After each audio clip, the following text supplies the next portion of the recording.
Carrie. Well, but I mean, I think that brought it on. Brought it on. Yeah. And sometimes they say that would do it. Yeah. But it was cold. Yeah. Oh. Yeah. Did you know that story, Joyce? Did you? Oh. Are you jealous, Alma? Well, you know, like I said, we didn't talk years ago. Oh, that is We so didn't say that We weren't on the outs. Don't make it sound like we were mad at No, each we other. just didn't talk about We it. were too busy making kids and having kids. Anything that personal, we just probably was too embarrassed to talk about it. Yeah. You didn't know that? No. Oh my. Well, I'm not Yeah. I've never heard that before. Yeah. When I went to have Jenny, well, Dr. Harris missed Jared.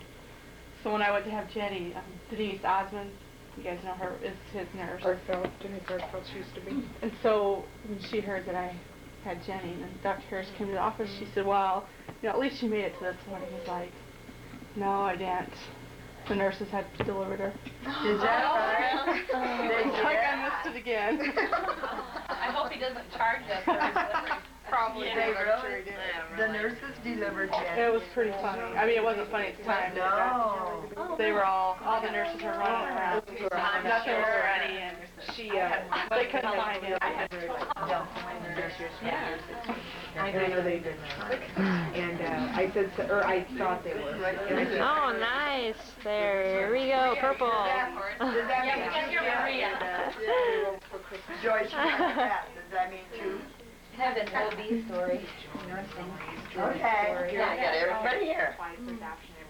When I was taking my OB rotation, I was down at St. Joe's, and at St. Joe's was the everything. Because, you know, not to be prejudiced or anything, but, you know, colored lady come in, so it's half the neighborhood, because nobody knows who the dad is. Those OB suites are just booming with business.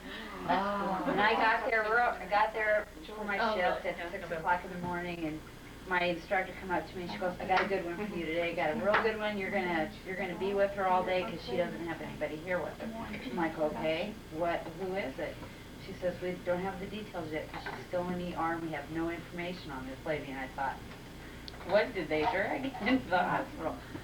This lady was driving, she was a cross-country semi-driver, and was passing through Omaha and started into labor. Did you know she pulled her big 18-wheeler in to St. Joe's. Her baby. Could she park it?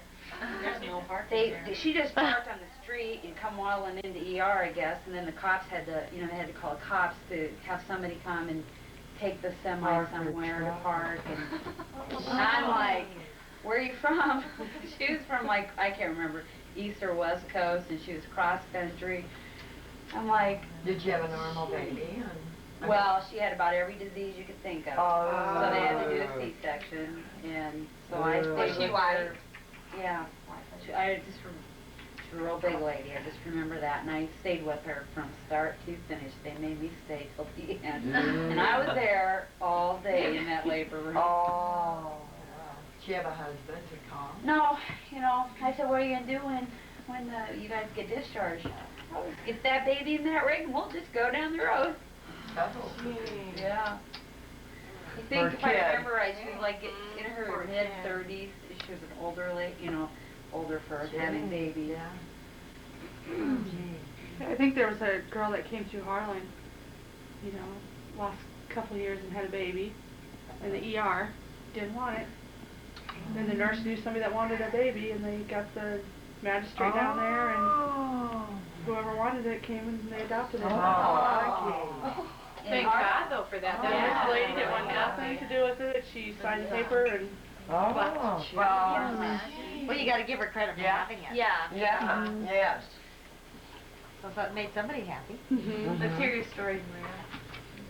Oh, yeah. I should. Besides these guys, got about the most.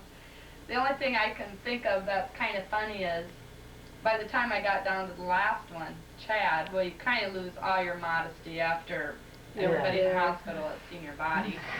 But anyway, so Mom came in with me when I had Chad. And Margot. I seen Margot born. Oh yeah, That Mom was the seen first baby I Margot. ever seen born. Yeah, and plus she was my first girl and the first granddaughter.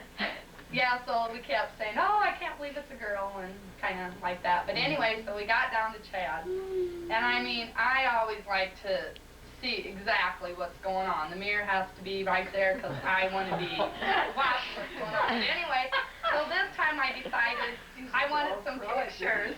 So anyway, Mom, she got down by the end of the bed and she had the camera. I mean, when I heard John Grady had taken pictures at her birth, I thought that was so gross. But anyway, so anyway, like Mom was like, should I take a picture now? And I go, yeah, take a picture now.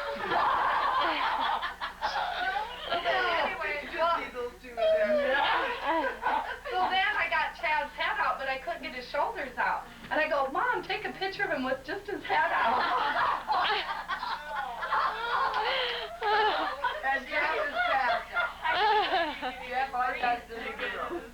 Oh yeah, Jeff, he cannot, he delivers and pulls calves and kicks and everything, but he cannot stand human blood. Yeah. So he stays, Kids get hurt. he stays up by the front of the bed, and I mean 2 seconds after the baby's gone, the doc will say, oh, well, where's Jeff? Well, he's out on the phone already. He doesn't stay around for any of the details. But anyway, so we got a lot of nice pictures. But I can't show anybody. That reminds me, I got to this. When I had Mary, because I was in the band Leather and Lace at this time, and it was on a Saturday, and I went in.